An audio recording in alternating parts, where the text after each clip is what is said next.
Hordoftoota keelloo miidiyaa akkam jirtu kun qophii keenya galma gumii gaayyooti. Qophii keenya galma gumii gaayyoo har'aa kana keessatti waa'ee ajjeechaa obbo Abdul Jabbaar Hussein wanni haaraan gadi ba'e maaltu jira laata? Qaamoleen dhimmi kun ilaalu godaansa gubbaatti maaliif callisanii? Kana malees immoo sana booda ajjeechaan lammoota biyyattiitti fufee achi keessa ajjeesanii bosonatti gatuun kun haala itti jiru keessatti walumaa galatti haalli kun waa'ee olaantummaa seeraa biyyattii kana maal dubbata maal agarsiisa kan jedhuuf kan dhimmoota gara biroo lafarratti mul'atanis waa'ee naannoo Axaayii waa'ee naannoo Matakkal waliin ilaaluuf iyyuu ogeessa seeraa tokko biyya qabannee dhiyaannee jirra. Obbo Tamasgeen Gammachuuti. Obbo Tamasgeen Gammachuu akka ogeessa seeraa tokkooti.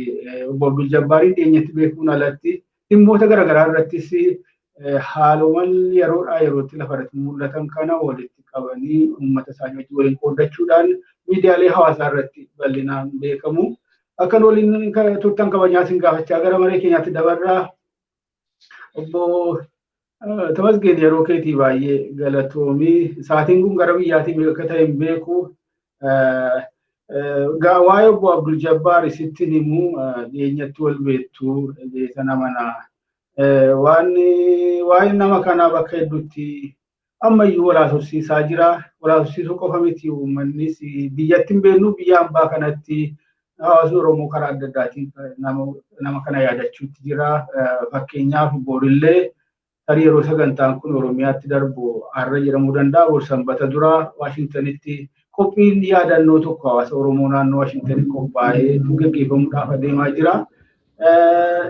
Garuu kana ta'ee nama amma beekumsa isaaf dandeettii qabuun uummata isaa tajaajilaa ture. Uummata Oromoo bira darbee hawaasota gara biraa biratti bal'inaan kan beekamu keessaa quuqama haqaatiin kan beekamu. Obbo Lidatuu Ayyaaloo Kaleessa kanallee OMN irratti waa'ee isaa dubbachaa ture.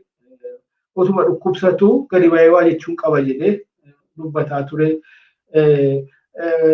Iyyaadannaa nama deeggara kubbaa miilaa biiraa goorgisiitu maal jedhamu tokko taaksii keessatti ajjeefamillee aangawoonni goda amma gubbaatti sadarkaa federaalaatti fuudhanii afarsaa turan. Waa'ee obbo Abdul Jabbaar Hussein maaliif keessaa warri seera kabachiisuudhaaf caaseffamanii godaansa gubbaatti jiran tokkollee maaliif as ba'anii waa'ee obbo Abdul Jabbaar dubbachuu didan ibsa kennuu didan maaltu jedhamaa jira maaluma argame amma irraa taalaa jechaasaa waanuma qabdu miti kan biraas gaan jira.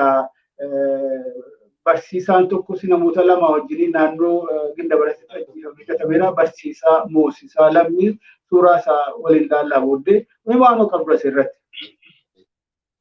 Eshi carraan alaatti ulfaadhu tasfaa'ee dhimma kanaa wajjin wal qabatee olaantummaa seeraa cabuu isaati bal'inaan kan agarsiifamu. Akkuma ati jette olaantummaan seeraa karaa kamiinuu haa ta'u qaama seera kabachiisuun haa ta'u qaama seera faallessuun qaama adda addaan yeroo olaantummaan seeraa dabu responsibility kanaa fudhatee waan sanarratti eenyu hojjeta kan jedhu yoo ilaalle mootummaadha. Egaa amma dhimma tama caqaste Abdul Jabbaar wajjin wal qabatee Abdul Jabbaar akka nam tokkootti nama seerri akka kabajamu biyya kana keessatti haqni akka kabajamu nama tattaaffii guddaa raawwataa turedha. Nama faayidaa jiddu galeessa godheetu hin ta'in kabajama mirga dhala namaa wajjin jiddu galeessa godhee hojjetaa turedha. Haa ta'uti dhimmi biyya kanaa teessee dhimma lammii biyya kanaa yoo ilaaltu lubbuun lammii biyya kanaa walqixaa kabarii argatee walqixa heegamee walqixa kabajamee jiraataa hojjettee hudduu duba deebitee seenota darbanii hojii wal qabsiiftee ilaaltee baay'ee biyyicharraa abdii kan si kutachiisudha. Egaa maal kanaa wajjin wal qabatee akkuma fakkeenyaatti wanta duratti kaastee jira. Nama yeroo hundumaa umurii isaa guutu seerri akka kabajamu ogeessa seeraa taatee hojjechuun karaa tokkoon ba'aa mootummaa baachuudha. Sababni isaa seera kan kabachiisu dhimmi seeraa kabajamuun kan ilaallatu mootummaadha adda dureedhaan. Mootummaa gargaartee laayisensii baaftee dhimma kanarratti innaa hojjettu hojiin inni guddaa gargaarsa mootummaaf godhaa jirta. Karaa biraatiin seerri akka kabajamu jechuudha.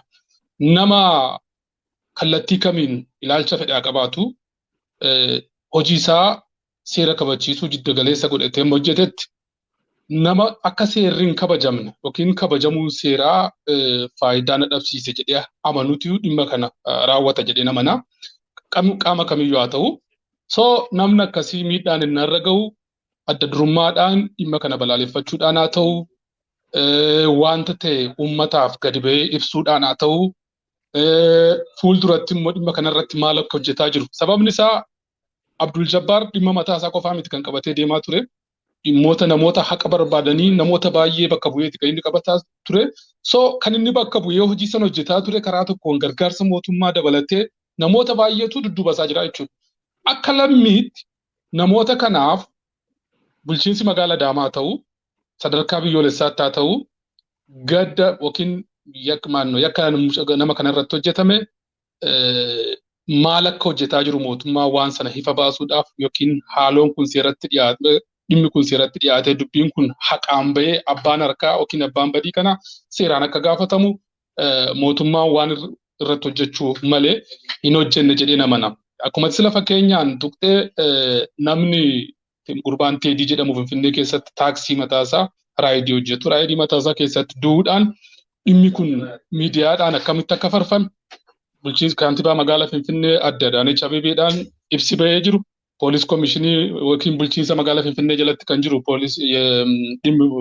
poolisiin bulchiinsa magaalaa Finfinnee dhimma kanarratti ibsanii laatee ture. Hundumti keenya waan arginedha. Waa'ee miidiyaa isa kaanillee odeeffannee jechuudha. Haa ta'uti faayidaa namoonni kun lamaan akka faayidaatti illee lubbuu namaa madaalla yoo jennu faayidaa gurbaan sun biyya kanaaf kennaa ture yookiin haqni akka kabajamu seerri akka kabajamu lammii biyya kanaatiif tajaajilli isaan kennaa turan walqixaa ilaallu yoo jenne lammummaa yookiin sabni isaan irraa dhufan garaagarummaa isaarra kan darbe waan Abdul Jabbaar hojjetaa ture wajjin waa wal madaaloo miti. Haa ta'uti dhimmi Abdul Jabbaar irratti wanti dubbatame hin jiru. Wanti jedhame hin jiru.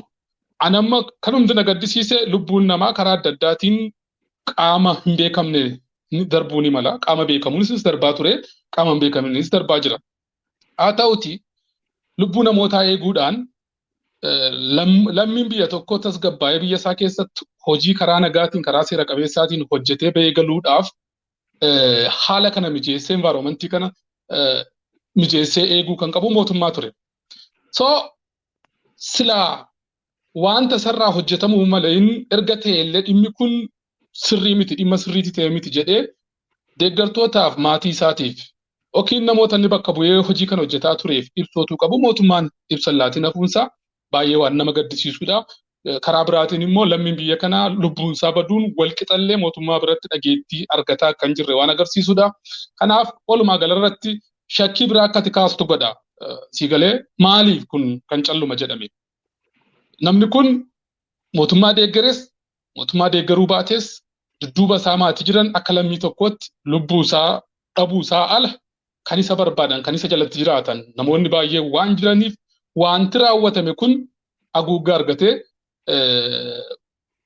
ibsi barbaachisaa ta'e maal akka illee boorillee waan hojjetameef maal akka ta'e maal akka hojjetaa jiran waan hojjetame kana baasuudhaaf haqa isaa baasuudhaaf maal akka hojjetamaa jiru karaa mootummaatiin wanti hojjetamaa jiru wanti qabatamaan kana jettu hin jiru.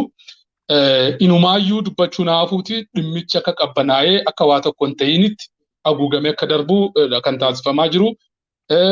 Kanaa wajjin wal qabattee na ilaaltu eenyu harka kana keessaa qabaayyuutu kun taasa jedhu akka ati shakkooftu yookiin shakkii keessa akka ati seentu kan si godhuuti mul'achuurra kan darbe egaa amma ammaatti qaamni kana jedhamee silaa mootummaa irraa eegna karaa maatiitiin wanti ka'u jira.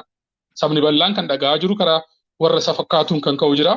Akka nama dhimma kana xiinxaluuf yookiin immoo dhimma kanarratti waan jiru ragaadhaan qabadhee dubbachuudhaaf immoo shakkuurra kan darbe wantooti ta'an kun ta'uu dhabuudhaan shakkuurra kan darbe egaa kana kan hin jedhuun qabu garuu wanta jalala sararee dubbachuu barbaadu dhiigni Oromoo tokko yookiin namni Oromoo ta'e tokko biyya kana keessatti duutisaa dhukkubbii argatee karaa mootummaatiin furmaata akka argatu yookiin mootummaatti dhaga'ame namni seera kabachiisee gargaaree baa saba sakaanii sayyeessaa isa rakkate dhiisiti. Isa haqa dhabee sarraa haqa argachuuf karaa isaatiin haqni akka kabajamu godhaa dhiisiti. Silaa mootummaatu namoota baay'ee kanaaf abukaatoollee ofii dhaabee akka heera biyyattiitti hojii kana hojjechuuf kan malee inni garuu sana gargaaree hojjetaa tureennaan akkasitti ilaalamee dhiifamee bira darbuunsaa wanta nama gaddisiisu akka lammiitti illee biyya kanarratti abdii qabdu kan si kutachiisudha jedhee namana. Gaariidha. Kan biraa namoota sadiiyyuuti kan ifatti ba'e waa'ee nama tokko qofaadha ifatti ba'e kan mul'ate kan dubbatame hanga tokko jechaadha miidiyaalee hawaasaa kanarratti nama kana barsiisaa Moosisaa Lammaa jedhama. Namoonni lama kan biraa isa waliin Marsimooyii kan jedhamuu fi Baqqalaa kan jedhaman naannoo Ginda baratitti aanaa Abunaa naannoo aanaa Abunaatti kan qabaman Finfinneetti jedhama. Amma tokko Finfinneetti bakka hin beekamnetti hidhanii akka malee reebaa agirirsaa akka turan fuudhanii adeemanii naannoo Ginda baratittis aanaa Abunaatti yookaan bakka buufata poolisiitti hin geessine akka ragaa argannetti bulchiinsa aanichaatti hidhanii reebichitti fufee guyyaa murtaa'aa booda fuudhanii adeemanii laga kaachisii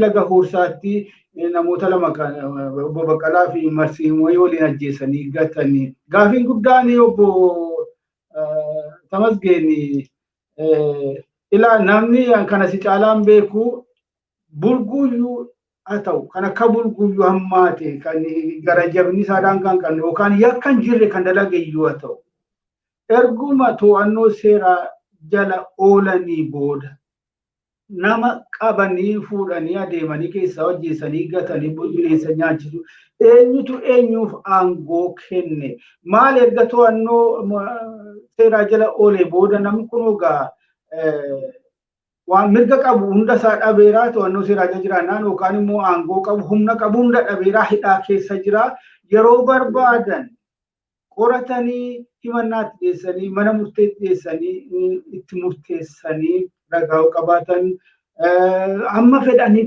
adabbii kan biraa seeraan ga'uutu danda'amu maalinni waa'een nama waggaa sadan kana amma heddummateera gara 10 olii gara 15 amma 3 gaafuni kanaan dura 10 tokko lakkoofneerra kun maaluma jedhama waa'ee olaantummaa seeraa biyyattii kana maal agarsiisa lammoonni biyyattii kun maaltu itti dhagahama wanta akkasii kun immoo amma irraa egaa ukkaamsaan hin jira odeeffannoon akkasii kun hunda bira gaa kan jirreen beennaa jajjaboon tarii gaa faanawwee hin argatan nagaa walumaa galattuu garuu nagaaminiyyuu maal agarsiisa waa'ee olaantummaa seeraa biyyattii kana waanuma uummanni keenya hubatee of eeggannoo barbaachisu gochuu qabu irratti.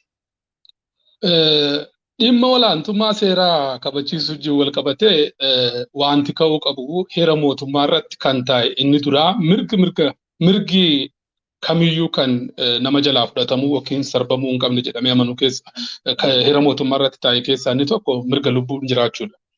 Mirga lubbuun jiraachuu namni seerri yoo dhabsiise malee namni kamuu dhabuu hin danda'u yookiin eenyuyyuu sarbuu hin danda'udha. Kana eenyuyyuu cabsuu hin danda'udha heerri biyya Itoophiyaa keessatti jiru kun jechuudha kan hin danda'u. Rakkinni isaa walumaa galatti yeroo kanatti olaantummaa seeraatti kabachiifamaa jira moo olaantummaa siyaasaatu kabachiifamaa jira yoo jette an olaantummaan seeraa kabachiifamaa jira biyya kana keessatti jedhee namanu.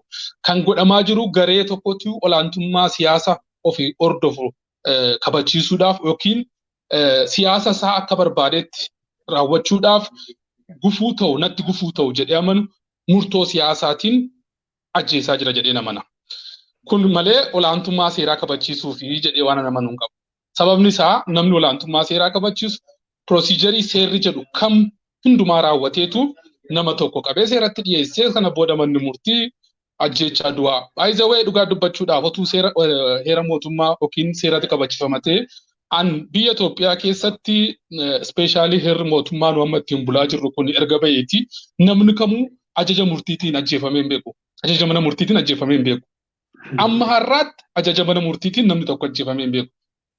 Du'allee itti murteessan malee pirezidaantiin biyyattii irratti mallatteessuu waan qabuuf isaan waan hin mallatteessin hafaniif yookiin waan kana dura marraatti hin mallatteessiniif aduu'an jedhanii waan hin mallatteessiniif namni seeraan heeraan yookiin seeraan ajjeefameen naan argeen beeku karaa seeraatiin karaa mana murtiitiin. Haa ta'uuti wanta amma duwiitiin jedhaa jirtu kun fakkeenyaaf akkuma jettamu namoonni gara Shawaa Lixaa kana dhiyeeffamanii ajjeefaman namoonni maqaa dhoofte kun waan Abdul Jabbaar dhiisi gama Matakkalitti fudhattee namni yeroo darbe isaa Gobanaa jedhamu jaarsi waggaa 60 oli yoo xinnaate namni torba gama Matakkal keessatti ajaja mana murtii malee erga qabamanii booda isumayyuu uleedhaan rasaasaa miti uleen tumamanii akka boofaatti du'aniiru ajjeefamaniiru. So walumaa gala isa kana cuunfinee gara seera kabachiisuutti yoo finne wanti kabachiisa seeraa jedhamu hin jiru. Kabachiisa siyaasaa gareen siyaasaa fedhii siyaasa isaa kabachiisuuf murtoo siyaasaatiin namoota du'aa jiran malee karaa seeraatiin ajjechaan eeyyamamee finnaan yookiin seerraa du'an jennaan wanti raawwatame tokko hin jiru. So maqaa isaatu kabachiisuu seeraa jedhama. Inni lammaffaa yeroo akkasii kana keessatti amma agarteettoo ta'e biyyattii kana keessatti amma kanatti seeratu hojjetaa jira. Seera innaa jettu pirosiijarii isaa eegee poolisii qaamni poolisii seera kabachiisu jira.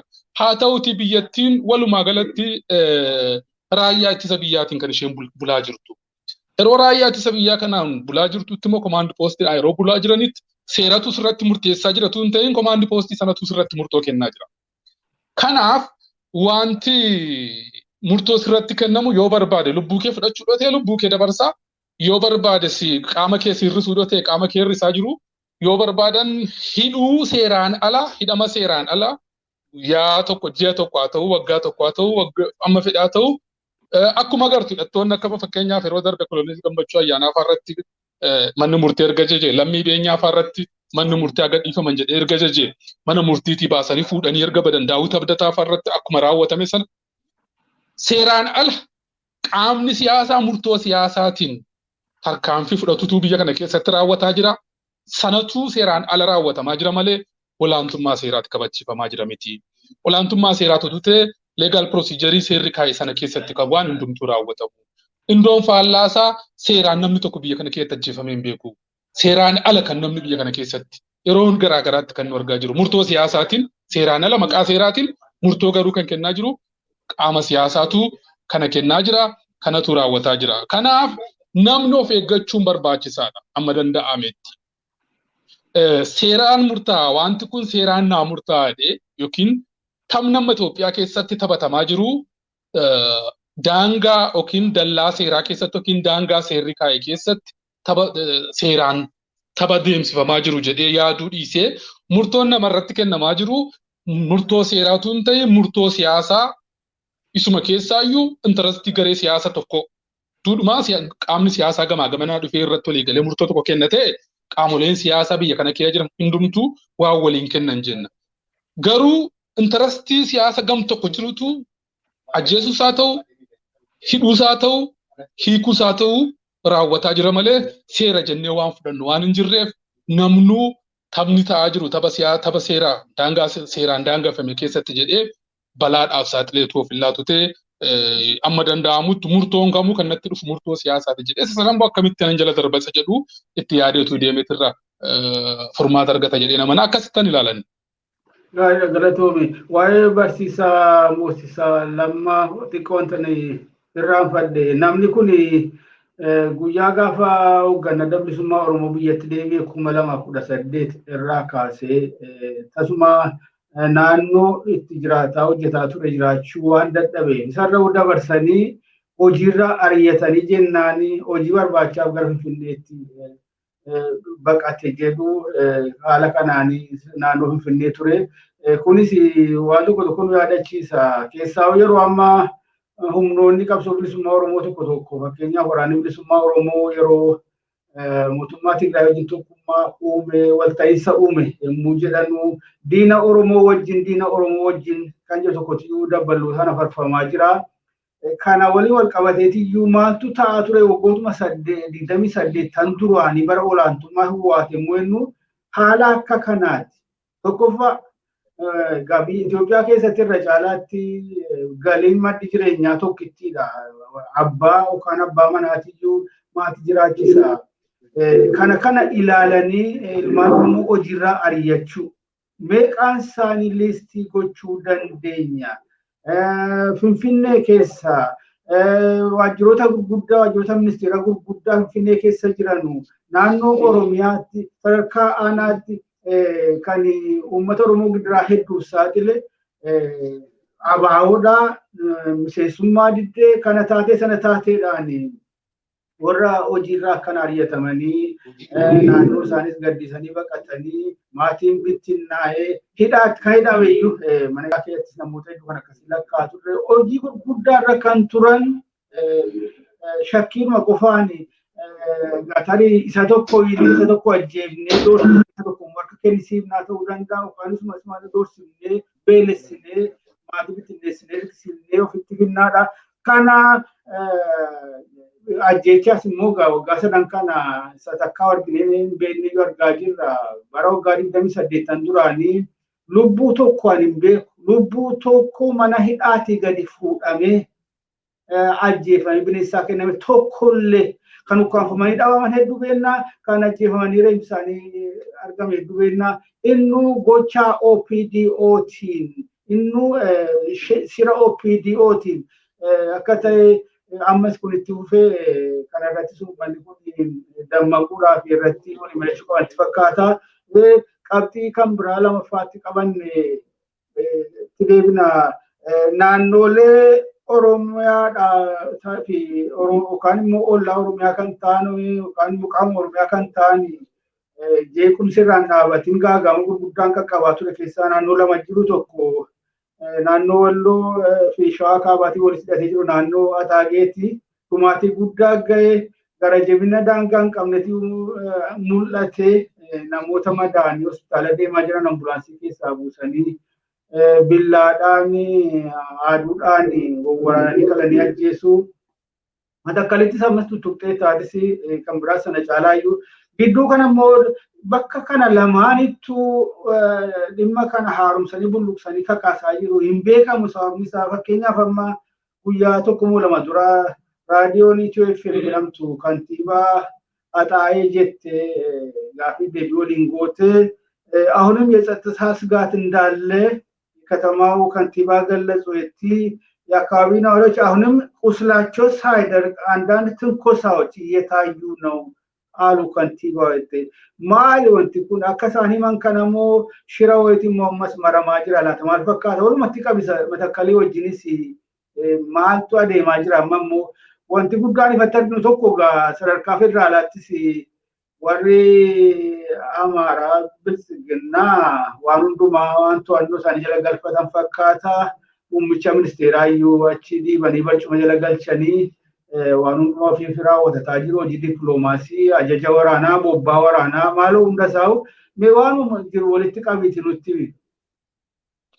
Okay, gaaffii bareedaadha Tasfaayee. Ilaa inni karaa kamiseetiin isa kama seeraatiin isa silaa seeraan ala jette koomiin inni guddaan abbaan fedhayyuu qaamni kamuu seera cabseennaan kan responsibility fudhatee waan sana seerris maaf cabaa isa cabsuunis maaf cabsita jedhee qaama mootummaas haa ta'u mootummaa jalatti qaama biraatiinis haa ta'u olaantummaadhaan seera dabe yookiin seera cabe kan kabachiisuu qabu uummata maannoo mootummaadha. Mootummaa waan ta'eef inni guddaan nu amma responsibility kana fudhatee karaa tokkoon responsibility isaa ba'aa hin jiru itti gaafatama isaa mootummaan ba'aa hin jiru. Ajjechaa seeraan ala ta'an maaliif ta'an jedhee itti deemee investigeetii godhee qaamni kana godhe seeratti amman dhiyeessinitti responsibility isarra jiru yookiin itti gaafatamummaa isaa ba'aa hin jiruudha. Koomiin inni dura. Inni lammaffaa qaamni kamuu haa hojjetu lubbuu lammii biyya kanaa eeguu kan danda'u nan eega jedhee gibira haa ta'u ashuuraa uummatarraa sassaabee nagaa biyyattii kabachiisee uummanni karaa barbaadeen bahee hojjetee akka galu responsibility isaa kan mootummaa waan ta'eef dhimma sanarratti isan godhiinaaf isan bahiinaaf illee dogoggora nan ba'a jedhee qaama miidhame sanaaf ibsa laachuu dhabuun isaa lammaffaa akka dogoggoraatti walumaa galatti fudhatamee jalaa darbamuudha. Gaaffii isa booda kana keessa kaaftee fi gama lamaaniinuu akkuma beektu siyaasni biyya kanaa kan diigamaa jiru. Biyyi kun biyya silaa sabaaf sablammiin waloodhaan ta'ee wajjin ijaarratee keessatti mirga isaa kabachiisee waliin jiraachuuf maleedha. Akkas jedhee namana akka mataa kootiitti. Haa ta'uuti inni kun akka hin taane siyaasni biyya kanaa gaaffii kana dura goonellee yaadattoota maaliif kana godhu siyaasni keessumaa gama maqaa tokkummaa leellisuudhaan maqaa jaalalaa leellisuudhaan yeroo hundumaa diiginsaa fi wal dhabiinsa labsaa oolan kun maaf kana godhu kaayyoon isaanii maaliinaan jetteennaan yeroo tokko si deebiseen ture sanatti fakkaatu yaadattoo ta'e. Inni duraa federaalizimiidhaan sirni federaalizimii kun gaarii akka hin ta'iin godhanii borcanii bakka adda addaatti jeequmsa uumanii gara barbaadan sanatti deemuudhaaf waan barbaadanii jedhee sitti kaaseen ture. Kana arras maal jechuu barbaadeen kana duuba deebisa kana tuqee arrallee siyaasni biyya kanaas waloodhaan uummanni sabaaf sablammiin akka wajjin jiraachuuf kan mala akka wajjin hin jiraanne kan irratti hojjetaa jiru siyaasuma gama naannoo Amaaraatii burqu kana. Siyaasni gama naannoo Amaaraatii burqu kun isa gara kaabaa isa naannoo Tigraay keessatti maal akka inni deemsifamaa jiru quba qabda. Mootummaan raayyaa biyyaa waan tokko hojjetee dhaqatee bakkaan hin ga'u nuti hojjeteedha. Waa tokko naa badummoo lakki raayyaa ittisa biyyaatu nu ganee yookiin warra maqaa Oromoo dhaatan dhaloota Oromoo ta'antu ganee kana godhee jechuudhaan maqaa sana balleessuudhaan yeroo hundumaa waliinillee ta'anii loluu akka hin dandeenye godhaa jiru karaa tokkoon. Kan hundumaa kanan sitti waanu kanan kaase maaliif inni gama Matakkalitti isaa ta'u gama Kamiseetti atama jettee kaaste kuni sanuma hojichuma isaan hojjetaa jiran. Akkichuma maqaa seera kabachiisuudhaan gara Tigraayitti erga bobba'anii booda lafa keenya walqaayitiin isaa ta'u raayyaa gadhiifnee hin baanu akkuma jedhan sana waan akka seenaa akkasiitti deemuuf yookiin raawwachuuf deemaa jira gama Matakkaliin ookaas. Torbee darbe keessa komaandi poostiin gama Matakkal milishoonni fi hidhattoonni naannoo Amaaraa keessumaa kan jaawwi jiraniif kan Gwaangwaa waradaa jiran komaandi poostii gama Matakkalii wajjin ta'anii Matakkalitti seenanii seeraa kabachiisan kan jedhu murtoo murteessanii jiru. Kun immoo maal agarsiisaa daangaa malee yookiin oo barbaachisaa ta'e silaati kan kana gochuu qabu mana maree Beenishaangul Gumzituu dhimma kanarratti murteessee uummanni beekamtii erga kennameef booda malee akka seeraatti soo ta'e naannoon inni tokko fedhii isa tokkoon ala daangaa isa tokkotti ce'ee loluusaa ta'uu nagaa tasgabbeessuusaa ta'uu kamuu gochuu sosochii hojjechuu hin danda'u yoo federaala qofaa ta'e. Even caasaa nageenyaatiin wal qabee heerri mootummaa kan jedhu naannoon tokko ofiin obbushuu keessatti nagaa kabachiisuudhaan yoo dadhabee humna isaatii oli ta'e akka naannoo akka federaalli dhimma sanatti seenee raawwatu yookiin akka humna dabalataa seensu gaaffii dhiyeessaadha. Kun bakka hin ta'initti komaandi poostiin ofiisaa murtoo kana murteesseera dheengadda. So inni kun immoo nagaa silaa bu'aa jiru amma tokko yeroo darbeerraatii fooyya'ee nagaa gama sana keessatti argamaa jiru booressuudhaan gahee olaanaa taphata. Lammaffaadhaan namoonni kun akkuma naannoo Tigraayitti seenanii hin baanu jedhan sana silumaa riskii keenya jedhanii sadarkaa mootummaatiin deeggarsi godhameef koreen ijaaramee dhimma sanarratti hojjetaa waan turaniif maddi jeequmsa gama sana jirus gaaffii kana waan ta'eef isaan arra deebanii gama sana akka lixan gochuun balaa guddaa fida, gaaga'amsa guddaa fida. So uummanni gama Matakkal mataasaa keessumaa sabaaf sablammiin gama sana keessa jiru seeraan ala murtoo murtaa'e kana didee ofirraa mormachuu qaba jedheen dhaaman amma seera hordofee dhufeenitti. Seera hordofee waan dhufee qofaadha kan kabajamuu fi simatamuu qabu. So uumniin gama Amaaraati fedhii uummata sana maaliif agartee tootee ajjeechaa uummata Oromoo irratti haa ta'u uummata Gumzi irratti olaantummaadhaan gama sana keessatti raawwatamu kan hoogganan isaan.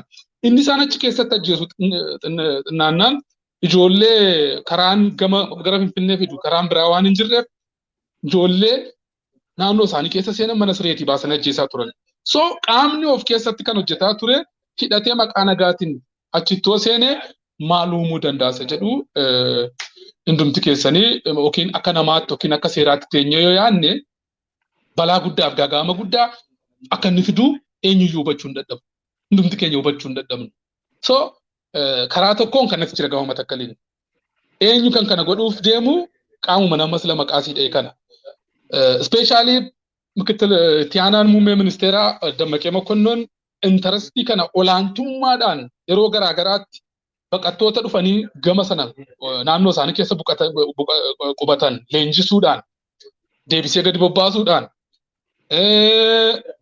caasaa nageenya jiru kan mootummaa federaalaas haa ta'u kan mootummaa naannoo isaaniin itti dhimma ba'ee waan gama sana jiru jeequu keessatti olaantummaadhaan kan harka isaa gadi dheeressee hojjetaa jiru isa.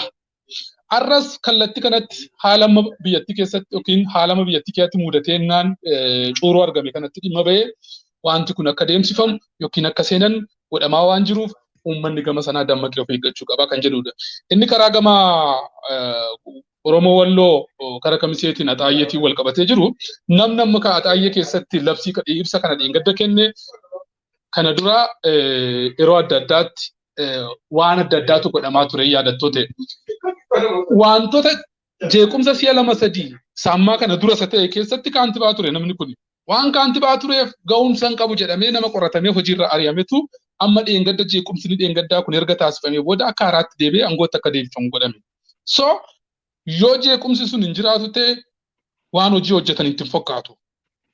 Siigalee kan si dhibu humni addaa naannoo Amaaraa naannoo sana keessaa godina sana keessaa ba'ee qaamni federaalaa akka bulchu jedhamaa ture. Kiiloomeetirii 25 aspaaltiirraa yookiin kiiloomeetirii 20 aspaaltiirraa fagaatee qaamni kamuu qaama federaalaarraa kan darbe meeshaa baatee akka hin deemne labsamee ture komaandi poostiidhaan. Haa ta'uuti naannoo godina Oromiyaa kana keessa fedhii godinichaan ala naannoon kun naannoo Amaaraatii lafa dhaqan hin qaban jedhameetu liyyuu naannoo humni addaa naannoo Amaaraa qubatee taa'ee even erga labsiin kun labsamee asii dargaggoota lama ijoolleetti kaabbaate ajjeesee reeffa isaanii karaa irratti gatee ture yaadattoota yeroo baay'ee dubbataa turre. Haa ta'u arra bakka waa tokko hin jirretti inni isaan kana jedhan dubbii keenya irratti ispeeshaalii namoonni baay'een buqqaanii dhaqanii mahal meedaa kaaba shawaa kana mahal meedaa irra jiraataa turanii hin dhufna jedhanii leenjii lolaa adda addaa godhaa turan. Gadi buuneetu godina sana rukkunna jedhanii jechuudha. Meeshaa bitaa turan, rasaasa bitaa turan. Kun ifaa ifatti waan beekamaa turedha.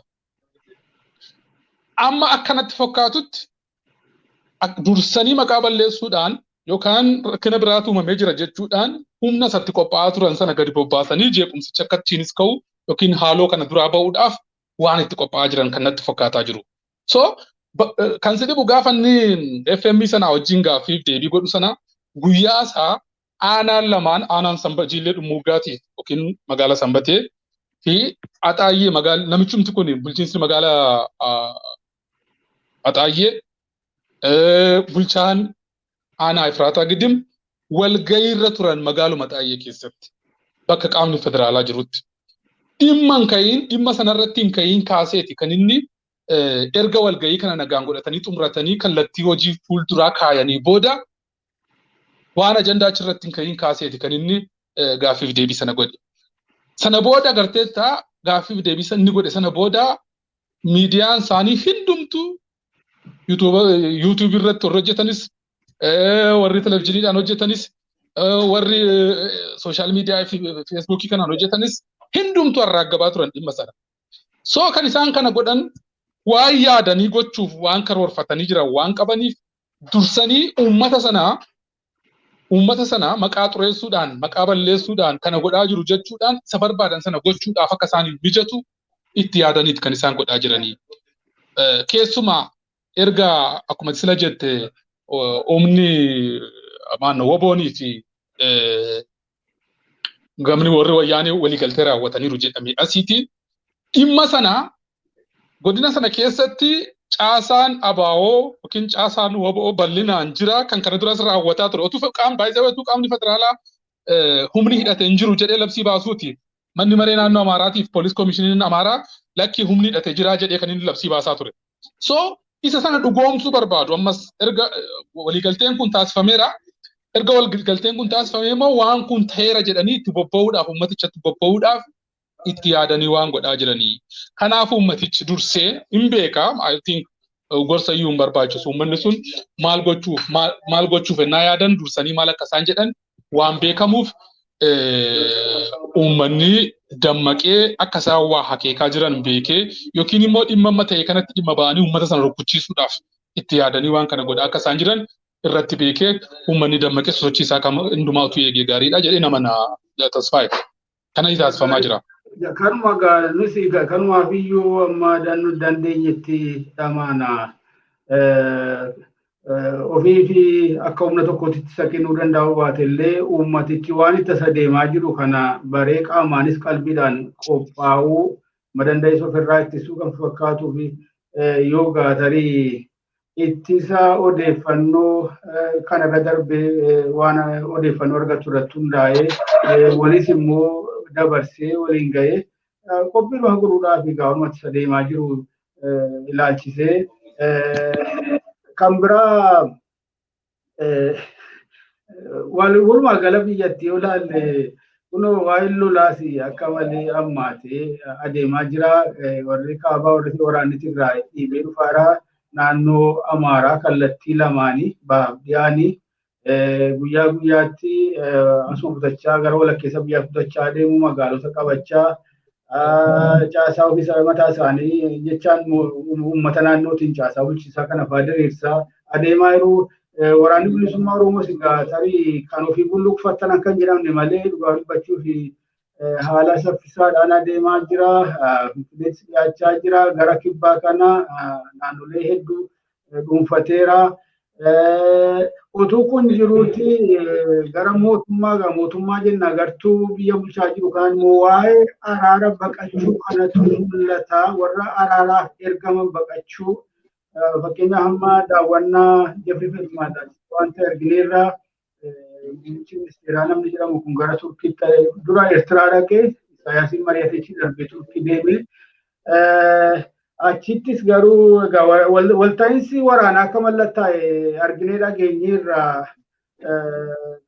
garuu pirezidaantichi Turkii lolicha iyyuu akkasi karaa nagaatiin fudhatan barbaada. Garuu jirmoo hin dandeessin araarsa waan danda'in godha kana asirrattis egaa eenyutu olaantummaadhaan waan murtee darbuu qabu tarkaan fudhatamuu qabu hunda raawwachaa jira tarii ifatti mul'achaa fakkaata. Dammaqaa Mokonnin waan godhaa yeroo aangawoota biyya alaatii maslaa asoorsiisuu kana amma kana laalchisee yaaddoon guddaan tokko ammallee kan akkamitti akka fallisaa maal akka ta'e illee dubbachuun rakkisaadha. Ukkaamsaan odeeffannoo jiru uummata kana afaan faajjessaa jira. Lolli kun faana maalaan dhiibee dhufuusaa uummanni kun hammam quba qaba laataniif gaaffii guddaadha. Maaliif miidiyaaleen isaan to'atanu inni biyya keessaa suuraa injifannoo kan warra Tigraay fa'aa fuudheetiyyuu injifannoo keenya agarsiisaa jira. ETV'n gidduu kana waaltaan kanaan qabamaniiru. Warri horiin kaffalamuuf miidiyaan miliyoonaan kaffalamuuf warri maqaa dhuunfaatiin soso'an kun isuma guyyaa guyyaatti dhaamanii ari'atamaa jiran injifanneerra rukuteera humni waraanaa naannoo Tigraay mootummaan humni ittisa biyya kana yaaddoo guddaadha. Kunis qoqqophaan odeeffannoo baay'ee miidhaa guddaa qabsiisuu danda'a. Sana qofa miti doolaarri Ameerikaas 70 ol darbe jedhu sana ol akka jechuun hin barbaachisu.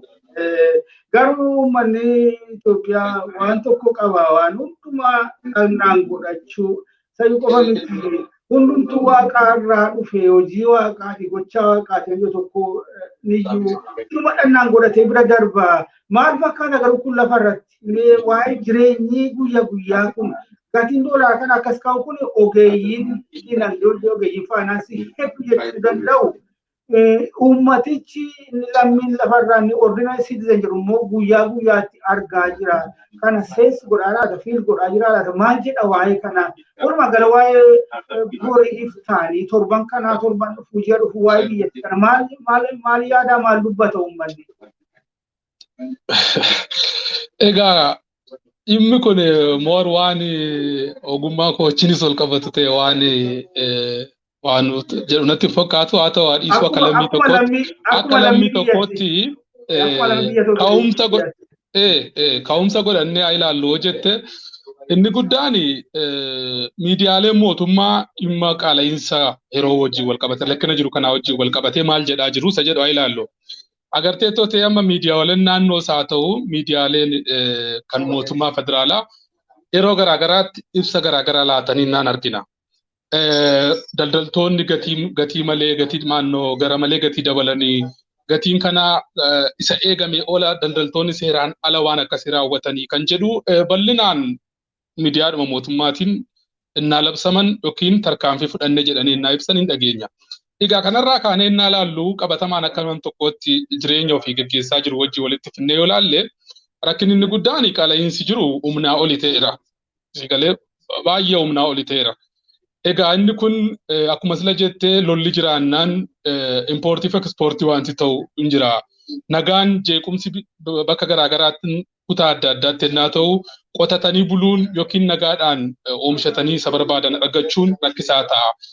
So walumaa galatti qaala'insi gabaa tasgabbina yookiin nagaan dhabamuu biyya kana keessatti waraansa biyya kana keessatti deemsifamaa jiruun gara malee balaa beelaa fi balaa qaala'insa gabaa fidaa jira. Isa kana qofaa miti. Amma rakkinni jiru inni guddaan abdii kutachiisa. Otuu danda'amnaan waan hundumtuu karaa nagaatiin wal mari'atanii seetilii godhanii baay'isee barbaachisaadha. Isa kanatu yoo xiqqaate lola duukaasa dhufu, waraana duukaasa dhufu, balaa uummata isaa waraana keessatti hirmaannaa hin qabnellee mana hundumaa balbala tokko tokko dhaqee rukutuun isaa waan hin hafneef isa kanarratti karaa nagaatiin dhimmichuutu furmaata argatee hundumtuu garaagama mootummaatiin isaa ta'u karaa kamiinuu hundumtuu waan kanarraa waan buufatu natti fakkaata.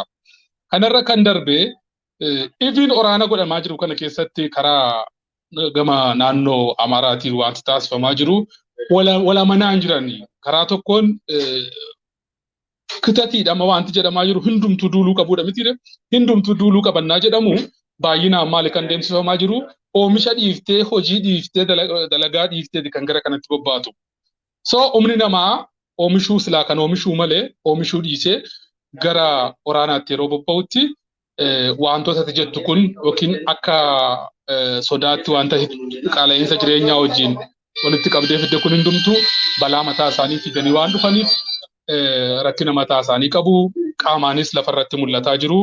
Egaa rakkinni agartee yaadattoote bara durii sirna durii keessatti ga'een amantoolee keessumaayyuu amantaan ortodoksii caasaa mootummaa keessatti gaggeessaa turan ni beekama. Bal'inaan ni beekama. Impaayirri biyya kanaa karaa sanaan siyaasni kan deemsifamaa ture karaa waldaa sanaatiin.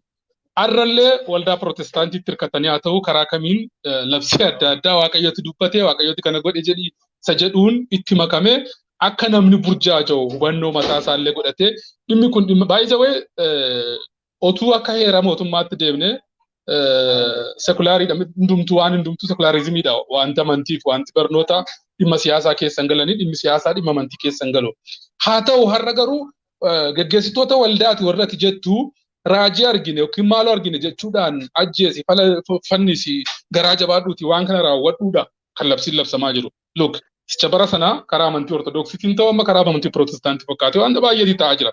So kun hundumtuu uummanni hubannaa mataa isaa godhee silaa ga'ee nagaa keessatti hirmaachuuf inni malee ga'ee burjaajinaa keessa jira akkuma jettu wanti hundumtuu waaqarraa nutti dhufe jedhee akka namni fudhatu kan wanti dhiibbaa godhamaa jiru. Inni kun immoo dammaqina siyaasaa godhatee silaa hundumtuu ga'ee isaa lakkii kun gaarii miti jedhee hojii yoo hojjetee silaa baraaramuuf kan malee rakkinni kan nurraa nutti dhufaa jiru waaqarraati isa jedhu amanee fudhatee akka deemu godhamaa jira. Egaa kana deemsa keessa namoonni hubannaa qaban hubannaa mataa isaaniitiin yookiin hubannaa qabaniin uummatatti gadi ba'anii dubbatanii uummata dammaqsanii namni hojjete kamuu nagaan hoo jiraate namni hojjeteen argata.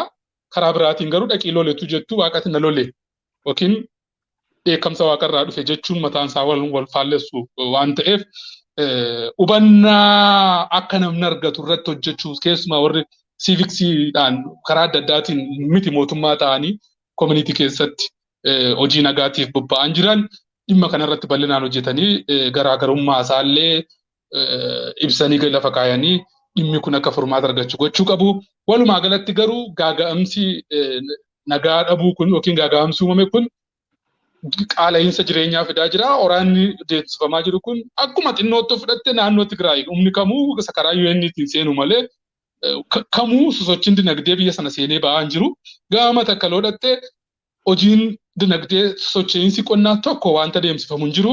Gara Gujii yoodhatte isuma argitu kana naannoo Amaaraa keessaa immoo tootaalii amma kana dibbee waraanaatti kan rukutamu.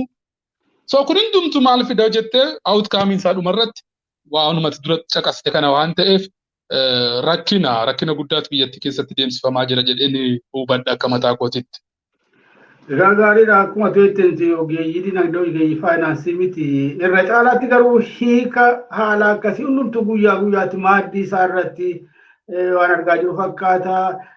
Kanaan alatti kan jechuu dandeenyu amma danda'ame hundumtuu dhimma kana rakkina kana dhimma mataa isaa godhatee utuu irratti mari'atee odeeffannoo qoqqobbii taate kana ammatti argate walii qoodee karaa hedduun tarii gaaga'ama dhufuuf jiru gaaga'ama already qaqqabee mul'achaa jiru kana xiqqeessuu gargaara fakkaata. Waan obsaan qabne haalli biyyattii baay'ee yaaddessaadha. Warri maqaadhaaf biyya bulchuu amma dhibbatti halkanii guyyaa hojjechaa kan jiran kan mul'ataa jiru badiirraa of baraaruu qofa. Kanaaf jecha ilmaan hiyyeessaa ugaa kun duruunfatanii sababa adda addaatiin goyoomsanii walgahii kottaan maal jedhanii fe'anii gara dirree waraanaatti utuu leenjii gahaan kennanii fi baay'ee yaaddessaadha. Waaqa isaas kadhachaa amma danda'ametti irratti mari'atee haala ittiin ofirraa xiqqeessuudha. Yaada walii jijjiiree gaariidha innaa gaameetarii yeroo biraa dhimma gara biraatii walitti deemnaa har'aaf nu haa ga'u. Gama kootiin fixeera waan jettu qabaatte garuu. Kan hin jedhu qabu bakkuma kamuttu yeroo akkana waraanni biyya keessatti babal'atu lubbuun lammiilee tasa bada otoo itti yaadin. Isa kanarratti namni amma danda'ametti waanuma siyaasichaa dhiibbaan siyaasaa gamaa gamanaa harkifamu kun seera qabadeen seeraan kan hojjedhaa waan fideen dhufneef lammiin keenya bakka jirutti akka of eeggatudha. Keessumaa namoonni Oromoonni gama matakkal jiran yeroodhaaf otuu sosocho'anii gara Finfinnees haa ta'u gara kamiyyuu hin deeman ta'e. Even Oromoon hundumtuu bakka jiru yeroo ammaa kanatti naannoo tokko keessaa gara naannoo tokkootti otuu dhimmu mariifachiisaa humnaa oli lubbuusaa yeroo kanatti kan lubbuu kee caalu hin jiru. Keessumaa karaa kamiinuu gara naannoo Amaaraa dhaquun Oromoodhaaf amma kana si ol dhaquudha dhugaa dubbachuudhaaf. Afaan Oromoo even militarii makalaakayaan gama sana keessatti amanamummaan arganne numti isaan gargaaruu dhaqeeyyoochuu kooti. So dhalattoonni Oromoo sababa barumsaatiin haa ta'u sababa walga'iitiin haa ta'u keessa qaxxaamuranii darbuudhaan haa ta'u Oromeeffa dubbachuu kee qofaa miti. Mana siree bultaa waraqaa eenyummaa agarsiifta sun chaappaan irratti rukutame naannoo Oromiyaa irraati yoo ta'e yookiin maqaan kee maqaa Oromooti yoo ta'e tarkaanfii irratti fudhachuudhaaf duuduuban jedhan. Karaa lammaffaa madda galii godhaniiru siigalee dhaqaatii nama lolaatee amma naannoo Amaaraatti duukaa labsamaa kan jiru qawwee ajjeestee fudhattee kamuu saamtee fudhattee kan keetiitti bobba'aa jedhan jiru. Kun waan biraadha kan inni agarsiisaa jiru. Qaamuma kamiyyuu amma diina jedhamee kan labsame dhaabbolee maqaa Oromoo fi maqaa Tigree dhahatanii sosocho'aa jiran. So Tigreen kamuu haa ta'u Oromoon kamuu naannoo sana keessatti deemnaan yookiin ati shaneedha jedhanii yookiin immoo ati juuntaadha jedhanii tarkaanfii irratti fudhatu. Sababa hin barbaachisu kun ta'uu Oromoo ta'uun qofni gahaadha amma kana. Kanaaf of eeggadha hin deeminaa yeroodhaaf lubbuu keessan kan caalu hin jiru. Jiraachuuf waa argachuuf miti kan namni olii gadi deemu. Achi deemtanii garuu lubbuu keessan waan dhabdaniif hamma haalli lolaa kun haalli waraanaa kun tasgabbaa'utti naannoo Amaaraa keessa socho'uun yeroodhaaf otuu dhaabate baay'isee gaariidha. Namni bakka deemutti immoo bakka haala laallataa naannoo deemu hundumaattuu waan jiru morma isaa garaagaranitti galagalchee ilaalee otuu tarkaanfatee baay'isee gaariidha jedhee namanaa. Maaliif lubbuun takkaa baateennaan deebisuu hin danda'amu kanuma jechuu qofaan barbaada. Carraan alaatti fatillee ulfaadhu tasfaayi. Galatoomii yeroo biraa dhimma biraatti walitti deemna ammaa fi sirba tokkoon dhaggeeffattoota keenyattis nagaa dhaamna. Nagaa ta'ee nu jiraadhaa of eeggadhaa hundi keessanuu Waaqayyo immoo isin bira ijaajju.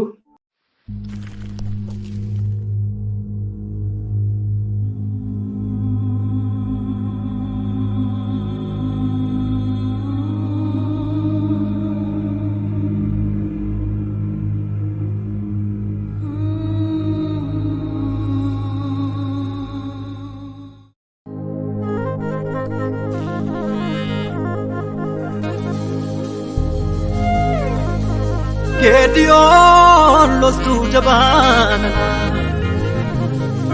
suuqa galtee maateessa kan si wajjin jiru wana saba gaddee dhugaan jalaa baddee waa baasta lammii koo fiittee sofaan qabdee jettee kaastee furtee baraasana. Rasnu kaime si male maadam dana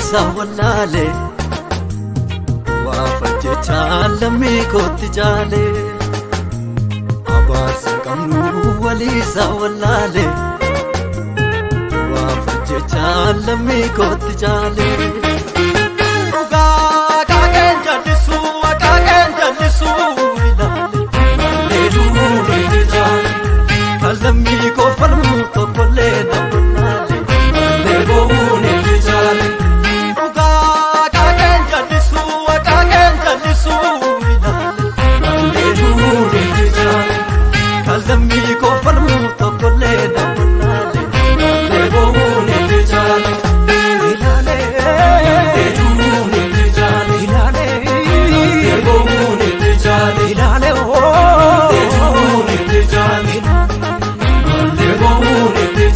Menuuf baasikaaguma wabiin qomoo koosuma Menuuf baasikaaguma wabiin qomoo koosuma Menuuf baasikaaguma wabiin qomoo koosuma Menuuf baasikaaguma wabiin lammii koosuma Menuuf baasikaaguma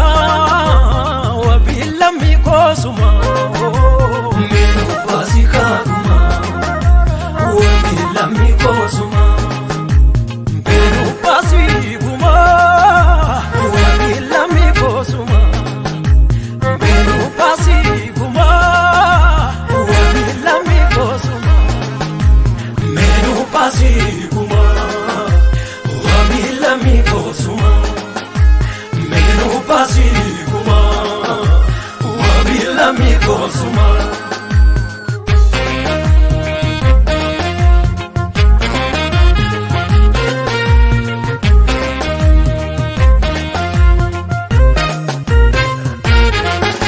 Naabotee ajjeese ahab dhaala sarara namni akka saatii arraste soorara of tuulummaa mootii gatii baasisteetti neebuqaa dinaasoor marga nyaachifteetti Naabotee ajjeese ahab dhaala sarara namni akka saatii arraste soorara of tuulummaa mootii gatii baasisteetti neebuqaa dinaasoor marga nyaachifteetti Yoofiif jette eeyyee guma baasu waanoo teessora Yoofiif jette eeyyee guma baasu waanoo teessora Meedubbaatu eegaa lammiin kasu eegaa saakalaatee ta'eetu Meedubbaatu eegaa lammiin kasu eegaa saakalaatee ta'eetu